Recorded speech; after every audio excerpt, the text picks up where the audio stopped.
Bonjour, ici Steve Lauzon de lozhockey.com. Aujourd'hui, j'aimerais vous présenter 6 exercices de patin que tout entraîneur doit avoir dans son carnet d'exercices. C'est des exercices de conditionnement passe-partout qui peuvent être intégrés au début, durant ou à la fin d'un entraînement. J'insiste sur le mot conditionnement. On ne devrait jamais utiliser un exercice de patin comme moyen punitif. Au contraire, axez votre discours auprès de vos joueurs sur le conditionnement. Alors, la première, c'est le Indie.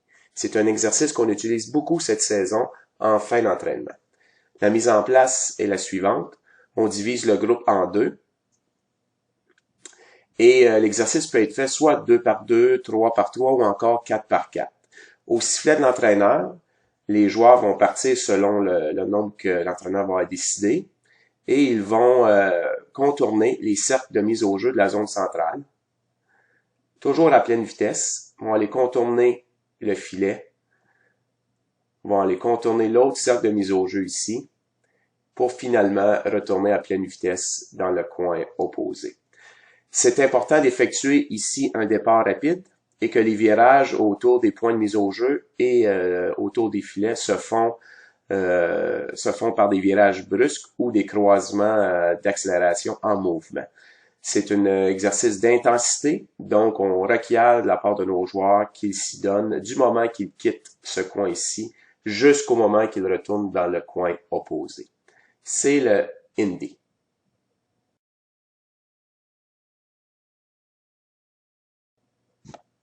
La deuxième exercice se nomme le nœud papillon. Alors, on va encore une fois diviser le groupe en deux, juste aux lignes rouges, pardon. Et au sifflet de l'entraîneur, les deux groupes vont partir en simultané, encore une fois 2 par 2, 3 par 3. Et ce qu'ils vont faire, c'est qu'au sifflet de l'entraîneur, ils vont effectuer un départ rapide. Et à toute vitesse, ils vont contourner le filet. Et ils vont contourner ici la série de cônes. Ils ne doivent pas toucher aux cônes. C'est la raison pourquoi que les cônes sont là, c'est pour pas qu'ils les touchent. Ils vont contourner encore une fois le filet. Et ils vont contourner encore une fois ici la série de cônes.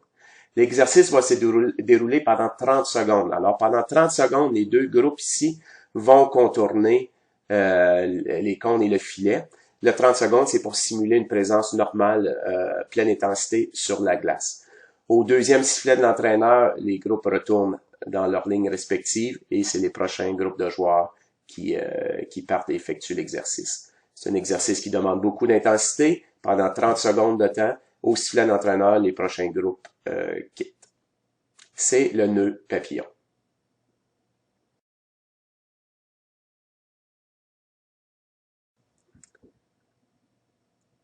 Le troisième exercice, c'est le Full Ice Explosion. C'est un exercice que j'ai déjà expliqué auparavant dans une vidéo.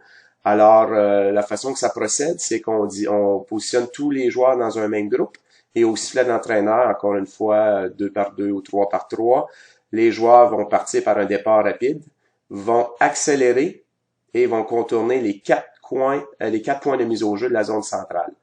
Les croisements doivent se faire en puissance, c'est-à-dire qu'ils doivent prendre de l'accélération lorsqu'ils contournent les points de mise au jeu de la zone centrale, vont accélérer jusqu'à temps qu'ils atteignent le deuxième coin, vont faire un arrêt complet, vont suivre la ligne des buts en patinant du reculant, vont se diriger vers le troisième coin, vont faire un arrêt complet et vont accélérer en toute puissance jusqu'au coin opposé du coin qu'ils ont débuté. C'est le Full Ice Explosion. C'est un exercice, encore une fois, qui demande l'intensité. On demande des croisements avec puissance en zone centrale et de l'énergie du début jusqu'à la fin. Le Full Ice Explosion.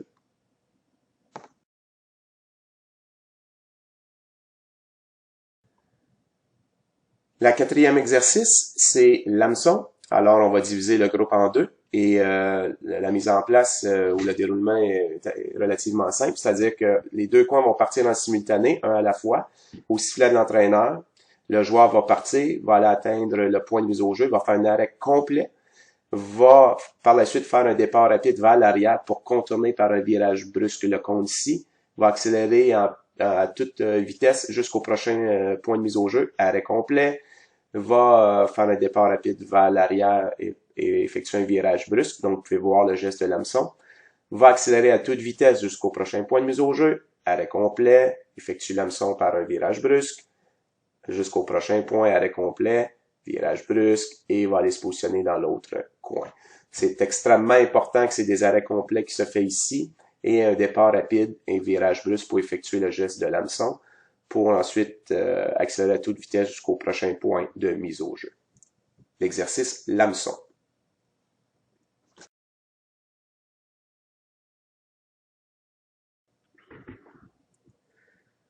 Le cinquième exercice se nomme Hockey Stops. On va positionner tous les joueurs dans le même coin.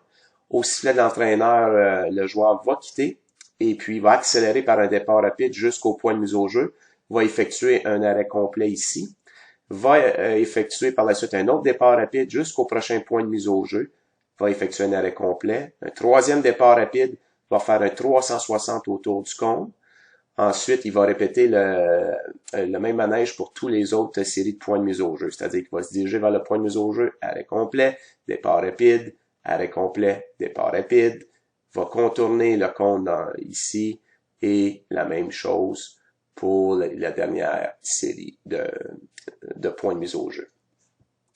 On peut ici ajouter une variante, c'est-à-dire au lieu de faire des arrêts complets, ça peut être un pivot arrière, avant, avant-arrière, autour de chacun des points de mise au jeu.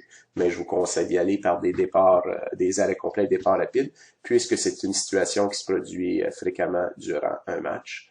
Alors, l'exercice, le Hockey Stops.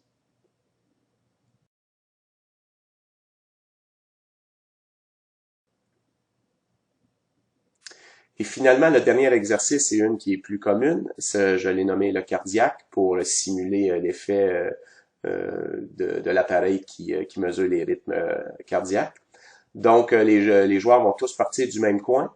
Au sifflet d'entraîneur, cet exercice-là peut être fait à un rythme à chaque fois que le joueur atteint le milieu de la zone, le prochain peut partir.